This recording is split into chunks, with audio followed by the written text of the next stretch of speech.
Growing up, I lived in the middle of the woods.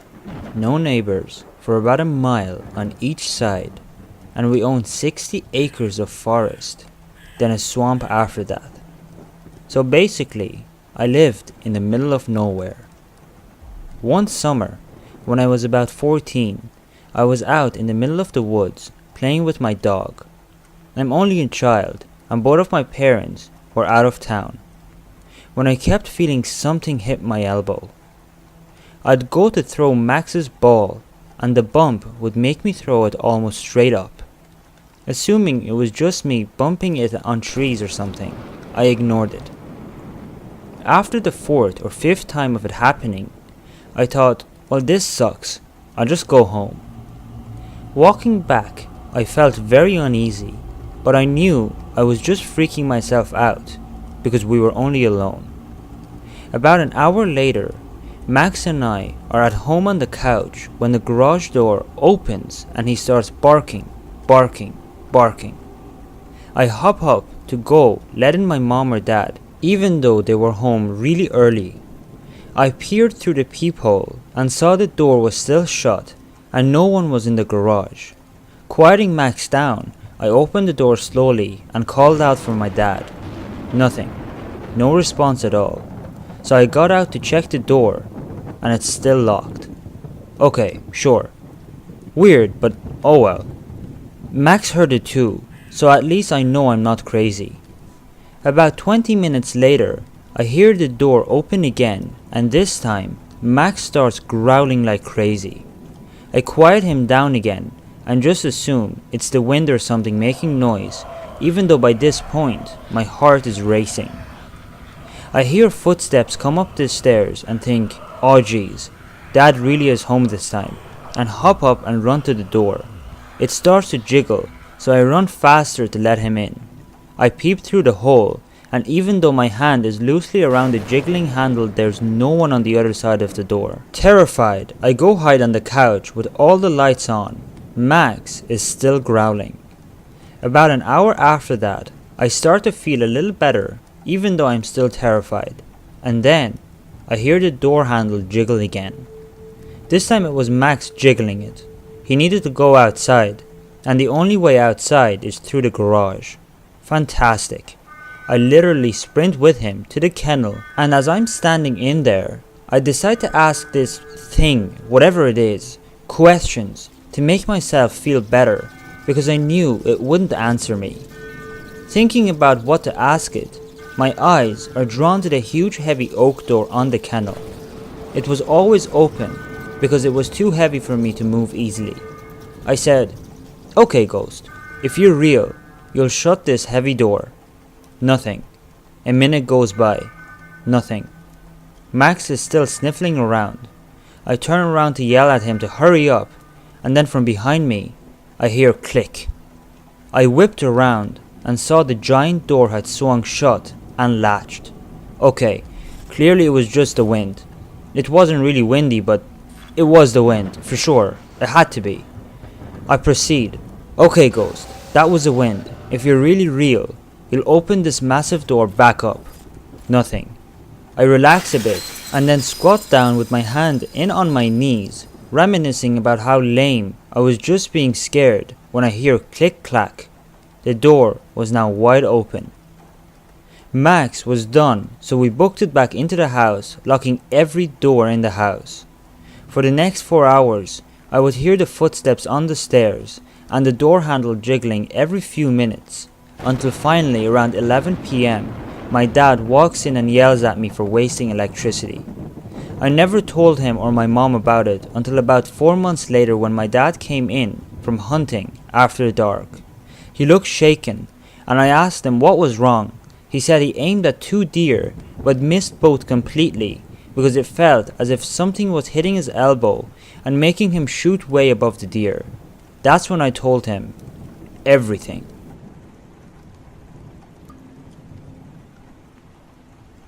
When I was 14, my family and I fell on hard times. We got kicked out of our house and ended up in emergency housing.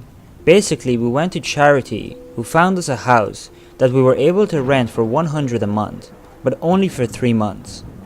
That summer, my mom and stepdad separated temporarily, and my 3 younger siblings would go to my stepdad's for a week or so, then come back to my mom and me.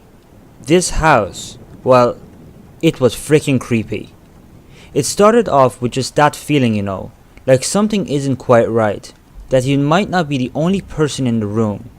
In the day, that's all it was, the feeling that something was up, your instincts pricking at you. I tried to ignore it, but as soon as dusk arrived, things would start happening. More than once I could hear the static-filled music playing, but I couldn't find the source. It just filled the halls. I heard whispering and went to my 2 sisters' room.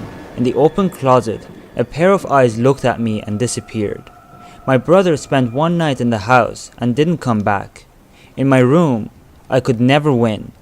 On one wall, a mirror, when I flipped over to face the window, I watched a tall shadow figure pace in front of it. In my mother's room, the same shadow figures paced in circles around her room. One night, she and I sat up for 2 hours in her bed watching these shadows. She was strongly religious and didn't know what to make of it. During the time that we lived there was a lunar eclipse.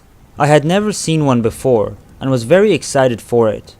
When I went out to look, every time, this terror took over me and I couldn't stay outside. I couldn't explain it.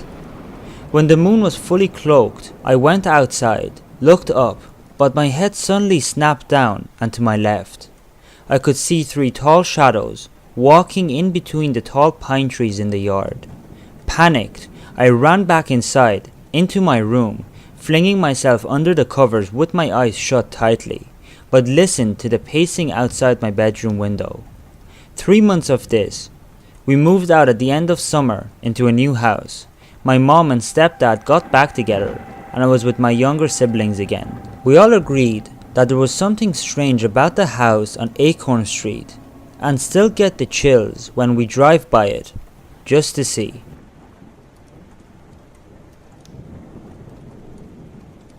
A few years back, I rented an apartment from a friend of mine. He had recently bought it and had it completely renovated.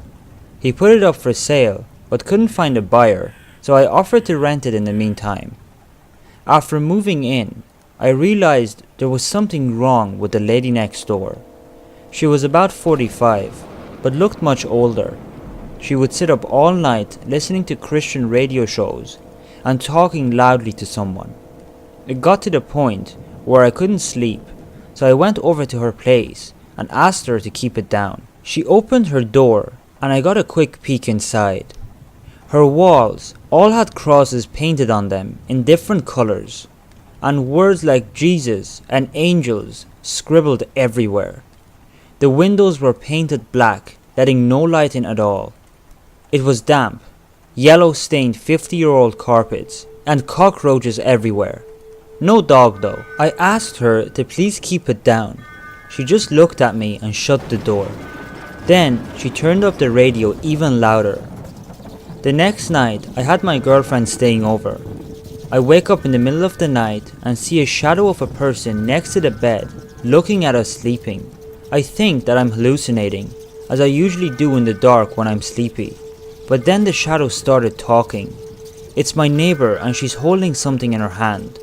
She broke in during the night, and who knows how long she stood there. You should really lock your door at night. She says this and walks out. The next morning, I hear someone making strange noises below my bedroom window. It's my neighbor, talking to herself in tongue.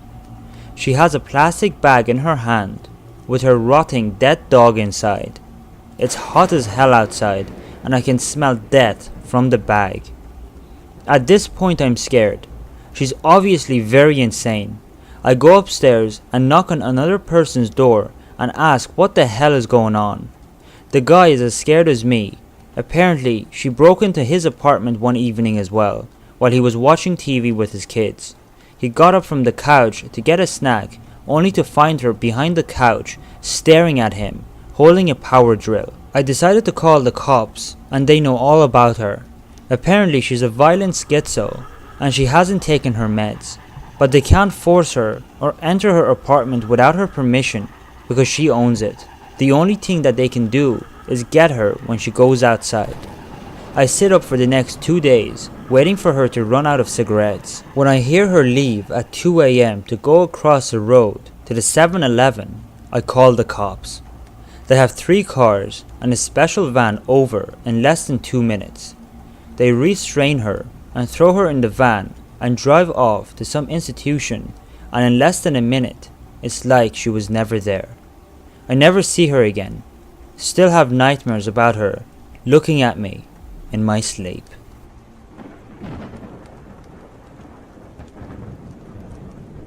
I'm a nightmare tour guide at an old convict prison in Australia. It's run by the government, so the tours are pretty watered down and family friendly. The tours run between like 6 and 9 on Wednesday and Friday nights, and some of the weirdest things I've ever experienced has happened there. I'm not convinced in ghosts and whatnot, but if they are real, they're definitely there. Every other person who works there has their own creepy story to tell. My scariest was when I had a group of about 30 people on the gallows one night, the room where people were hanged, and the room is made of corrugated tin, so I was there doing my own bit when suddenly there was this huge bang on the roof. Everyone looked up and a few people screamed, but a lot laughed. We have a few actors that jump out on tours, so they probably thought it was that. The banging didn't stop though. It was kind of irregular at sort of like half-second intervals, like boom boom, boom boom. And people were getting creeped, me included, so I took the group outside. Now the roof of the room is slanted, a frame, so if you walk back a bit you can see the outside roof. We all watched as this one bit of tin looked like it was being stomped on from the outside, moving and everything, still banging when I took the group to the next spot. We finished off the tour and a few people thought it was a joke, but trust me, it wasn't. And to this day, it still genuinely terrifies me. So that's it for today's Halloween special. Thank you so much for watching and I really hope you enjoyed it. If you did, make sure to leave a like. Until tomorrow, goodbye.